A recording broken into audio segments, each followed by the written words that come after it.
শুভ বিকেল বন্ধুরা। তো দেখো এখন 4টা বেজে গিয়েছে, এখন আর ভাত খাচ্ছি। আর এখন ভিডিও দেওয়ার কারণ হলো দুপুরে আমি ভিডিও করিনি, এর জন্য দেওয়া হয়নি। তো আজ বানিয়েছিলাম মুগের ডাল, চাল কুমড় বলছি কেন, লাউ আর ডাটা দিয়ে, আর হলো লাউ ঘন্ট। তারপরে হলো মিট, পাঠার মাংস।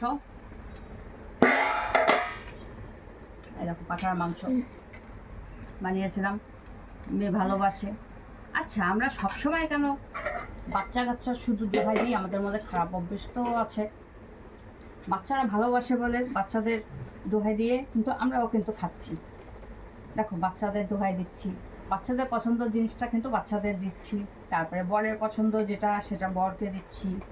মানে হলো বাচ্চার এর মধ্যে যেখানে যে সব মাংস পছন্দ তো বাচ্চাকে দেবো, বাচ্চা খাওয়া হয়ে গেছে, তারপরে হলো বরকে, তারপরে হলো বাকি যা থাকে সেটা হলো নিজের পছন্দ। তো এখন আমি খাই, টাটা।